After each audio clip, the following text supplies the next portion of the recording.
Thanks for coming to another episode of From Dirt We Grow.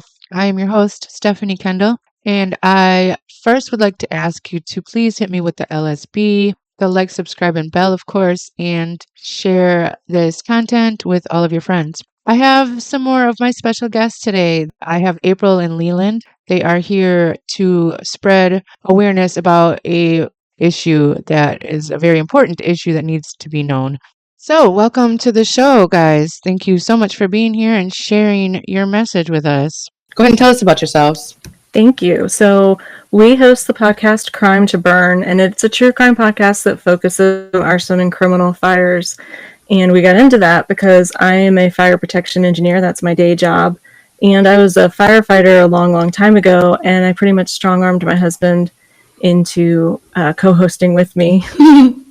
Where are you based? So we live in the Blue Ridge Mountain area. So we're down in the mountains, the south of the Appalachian Mountains. And the reason that we chose to do a podcast focused on arson and criminal fires is because of my day job. I am an expert on the physics of fire, and that gives me a unique ability to help people understand exactly what fire investigators found and interpret it for people. So are you like Severide on Chicago Fire? Do you watch that? I've never watched Chicago Fire. Oh, darn it! Okay. Well, you'll have to now to see what I'm talking about. But anyway, so that's pretty awesome. But what isn't awesome is the problem that you guys encounter, right? What's going on with that? What's the deal behind that? So as we've started to do this, it's become glaringly obvious to me that there is a huge problem in the justice system when it comes specifically to criminal fires. And that is that back before the late 90s, early 2000s, fire investigation was sort of what I call the Wild Wild West. So they would teach fire investigators that there were these what they call fire signatures that they needed to look for. And when they found these fire signatures, it was a sign that an accelerant had been used, and that meant the fire was arson. Now, these fire signatures are things like specific char patterns in wood. There's a char pattern we call alligatoring, which is what occurs when the wood, when it's burning, it forms these like blisters with cracks in between. Something called crazed glass, which is a fracture pattern in glass surfaces like mirrors and windows. Things like irregularly shaped burn patterns on the floor, or if the floor was burned through, if the fire started above that floor. They said that these were things that proved arson, proved there was an accelerant. All of these have been debunked in laboratory testing. They are all false. Flashover can cause the floor to burn through, can cause irregularly shaped burn patterns on the floor. The crazed glass is caused by thermal shock. So if you have a superheated window or mirror that's gotten up to 600 degrees and then water sprayed on it, it will cause the crazed glass phenomenon. And all wood chars and the shape and size of the char pattern is more a function of how much moisture was in the wood and not how fast or how hot the fire burned. Wow. And so there's a lot of factors in there that they were going off of that have been debunked. When did they debunk these? They started debunking them in the 90s, and that's when they did. There was actually a really big case in Florida where it was an arson case, and they actually burned down a house to try to prove that these were myths, and that's where it started to come forward. So NFPA, which is the National Fire Protection Association, puts out a guide. It's a standard for how to conduct fire investigations now. And it specifically talked about these types of burn patterns and these types of fire signatures and how they were being improperly used. And even after the standard came out, there are cases where people were sent to prison because fire investigators got on the stand and said, I don't care what NFPA says, I don't care what the lab testing says, I'm telling you this is a sign that there is an accelerant. And it's just not true, and it can't be proven. So there's people serving time in prison for arsons that were most likely accidental fires. And if somebody will just look at their cases again, they have a good chance of getting a new hearing and possibly being exonerated. We've covered several of these cases on the podcast. Why are you the only ones like realizing this? That they're like, is there anybody working on this? There is. Yes, Okay. there are. We've covered the case of Christine Bunch. She was one of the cases we covered, and she's been exonerated. But she did spend 17 years in prison. Wow. We covered another case, Angela Garcia, and she took something called a dark plea, which is where instead of going through another trial, they allowed her to plead guilty and say she was taking responsibility, and they were going to let her out of prison because they knew they would lose if they went back to court. And then we covered the Juwan Deering case. He spent 15 years in prison. He was exonerated. And we covered way back in the very beginning of the podcast when I had a different co-host, we covered the Cameron Todd Willingham case, and he was actually executed. Oh my gosh. Yeah, and it was For arson? Mm-hmm. Did it Well, end it's up killing murder. somebody? Did the fire? It did. It killed somebody. Yeah, it killed his children, and he was executed. So always he maintained lost his his children. innocence. Obviously, didn't feel bad enough already, and then was convicted of a crime he didn't commit, and then died for it. Mm-hmm. It's a really brutal case. It really is. Wow. Heartbreaking. When was this? That was, gosh, I don't remember the year for Cameron Todd Willingham, Oh my but gosh. we covered it in episodes 2 and 3. It's actually my previous co-host before my husband took over for her. She covered Shout out it in to Jenny. a different series. Jenny, yes. And All right. but we're not the only ones working on it. John Lentini is actually a extremely well-known forensic scientist, fire expert, and you'll see his name anytime you look into wrongful arson convictions. You'll almost always see his name mentioned, because not only has he written all of the textbooks most arson investigation schools use now, but he's also involved in these cases because not a lot of people have not just the expertise at being an expert on the physics of fire, but also being a forensic scientist, which he is. And he's worked as a fire investigator. So he's an amazing resource. And I was joking around with Christine Bunch when she was on our show. We got to interview her. And she was like, I was so starstruck when I found out John Lentini, the guy that wrote the book, was going to be working on my case. And I was like, I know him. Like, that's how small of a field this is. That's how few people there are that understand these problems and are working on them. And so I'm designing systems to help keep those people safe in those buildings. But because You have a pretty of important that, job. yeah, well, I think so. I like to say she's a ninja-neer. She protects Ooh. people and they don't even know she's there. Yeah, I like that. That's awesome. But what that makes me is an expert on the physics of fire, because in order to protect these types of occupancies, we have to really understand what fire is going to do in those occupancies. So I've spent the last 25 years becoming an expert on everything related to fire. And my college degree is actually in fire protection engineering. It's not like I took another engineering discipline and then, just took the fire protection engineering exam. That's my education. That's my career, been my career for 25 years. And while I was in college, I did work as a firefighter for the Prince George's County Fire Department in Maryland. Okay, I'm just curious now. What interested you in fire? Did you have experience as a fire as a kid or something? Or if you don't want to talk about it, that's fine. I understand. No, I'll tell you, but you're going to laugh. Okay. I was trying to skip class. I've never done that. Honestly, how I ended up in my career. I grew up in a rural county in Maryland. St. Mary's County, Maryland is where I grew up. And I noticed when I was in high school that there was these guys that had these big pagers on all the time. This was in the 90s. And they would jump up and leave class when their pagers went off. And I was like, where are they going? And they're like, yeah, I need me one of them pagers. No, they're like, they're volunteer firefighters. They have to go fight the fire because it's an all volunteer department. So people work during the days. They're short staffed. They let high school students. Oh, You're wow. 16 years old and your parents sign a piece of paper. You can join the fire department. And I was like, okay, I'll do that. So I joined the fire department, only to find out that because I didn't live in the district that my high school was in, I didn't get to leave class because I was 2 districts over. Oh my goodness. But, And they didn't have that in your district, or? well, it was just too far for home response. It would have taken me 20 minutes just to get to the firehouse, and then we still got to get to the call.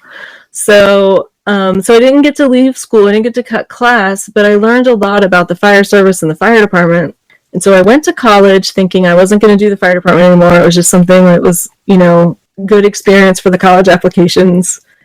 So I changed my major like that first week of school to fire protection engineering, because at the time, I don't know if this is still the case in Maryland, I went to the University of Maryland, and if you were a Maryland resident, you majored in something related to fire protection engineering or fire science, and you were a volunteer firefighter, the state would reimburse a big chunk of your tuition. So I Oh, was like, wow. yes, sign me up for that. And That's a that's big how I ended deciding up. factor. Heck yeah.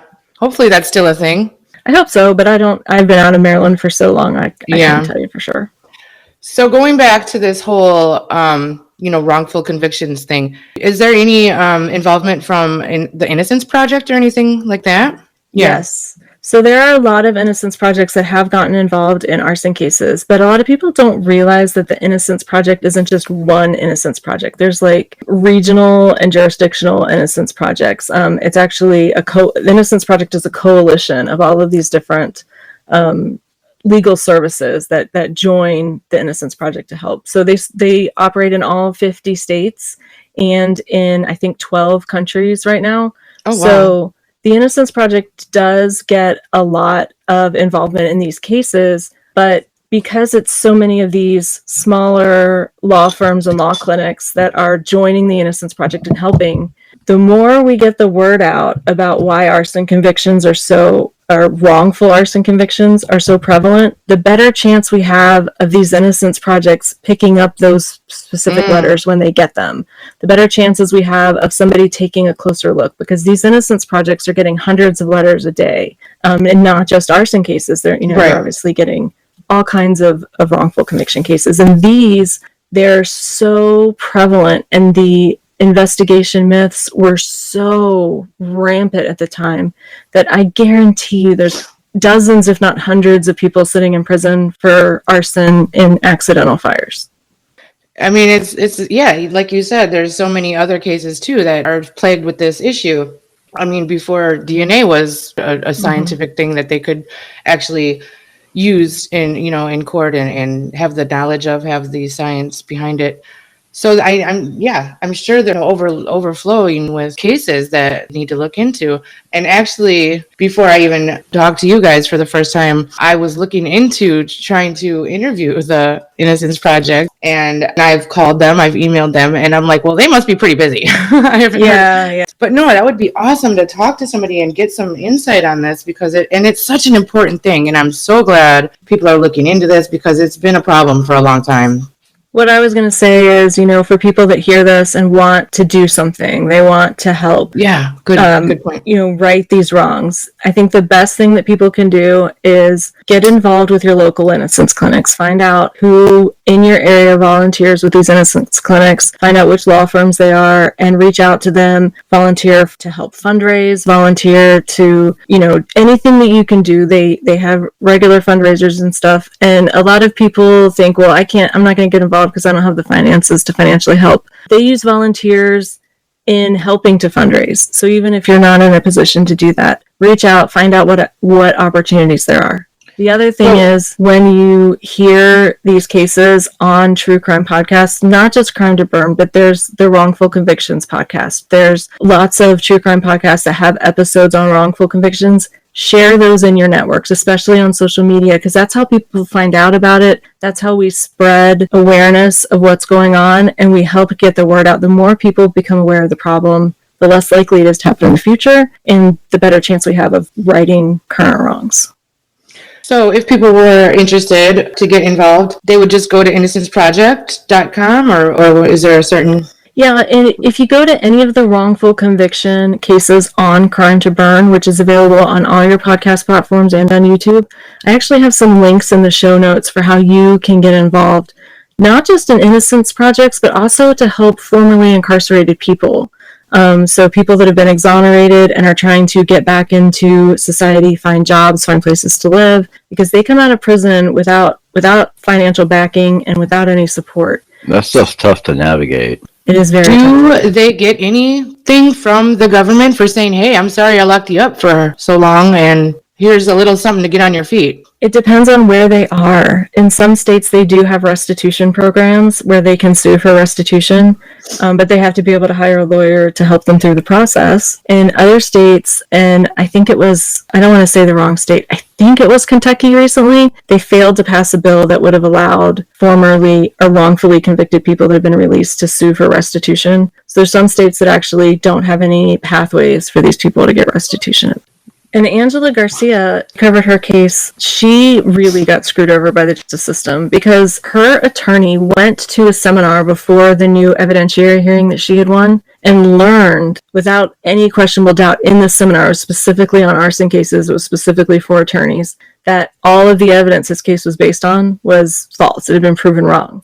And instead of going into court and doing the noble thing and telling the judge that they needed to drop the charges against her and let her out of prison, he went to her attorney with a plea deal. Now, she had already gone through 3 trials. She had 2 hung juries, and then in the 3rd one, they were able to convict. And the trauma of subjecting herself to another trial, not realizing that he had already learned this information and he knew his case was baloney, she accepted the plea deal because that was a guaranteed way out of freedom. Yeah. But she had to take responsibility. And because of that, she's still listed as a felon. And for manslaughter, and she has no legal recourse to get restitution because she pleaded guilty, even though what this guy did was really underhanded. And the guy that did that, he's currently a sitting judge in Cuyahoga County, Ohio. One of the things that's really struck me since I started assisting on this podcast is the lengths that some of these assholes will go to protect themselves. They're willing to throw innocent people under the bus, and it's really just disgusting.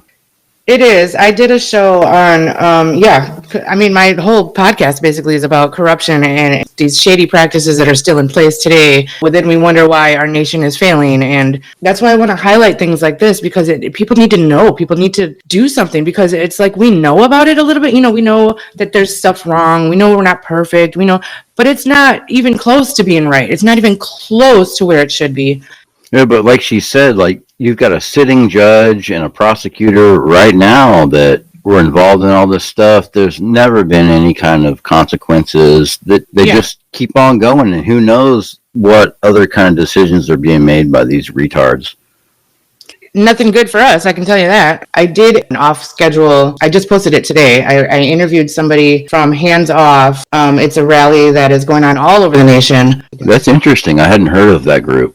I hadn't either. It's all over. It's everywhere. Anywhere you are, there's one close to you somewhere. All you got to do is go to mobilize.us and you can find one. And they're tomorrow. So I wanted to put that out today. I interviewed her, published it today. So hopefully it will be heard and people can get out there and do their part. Right. Yeah. But I don't think that every person that represents a governmental institution is corrupt. I think there are a lot of very good people that are trying really hard to make this world better for all of us, and it's an uphill battle, and they actually need our support, I feel like. Yeah. I mean, the problem with the ones that are not corrupt is that the ones that are corrupt have ways of shutting them down, or it's like dealing with a narcissistic child. They're going to punish you for doing the right thing. Yeah. But you just have to be bigger than that, and we can overcome them. I really believe that. I hope so, because the way we're going, it's not going to work. And that's why it's so important to get involved and share things that you hear and spread the word and create awareness. So I want to thank you for coming on the show. Awareness is the first step to making changes and to lighting a fire under people's rear ends to push for change. Yeah, and that's what we need to be doing, every single one of us, every day. We don't promote arson, but if you can light a fire under that ass, we do actually endorse that. There you go. I like it. Really appreciate you guys coming on. Yeah, so go check us out on Crime to Burn. Try to give you a pretty good description so you can find the wrongful conviction cases if those are the ones that you're interested in. But we cover all kinds of criminal fire cases, including arson, criminal negligence, bombings. And you can find us wherever you get your podcasts or on YouTube. And if you go to any of our wrongful conviction cases and check the show notes, there's links for how you can get involved to help fight wrongful convictions and help formerly incarcerated individuals. And it's not all doom and gloom. We do try to keep it sexy. We do. Everybody needs a little sexy, right? Oh, yeah. We don't want doom and gloom. We got enough of that. All right. Well, thank you so much, guys. I appreciate you being here today. And make sure you guys check them out, Crime to Burn. I will see you next week. Thanks for having us.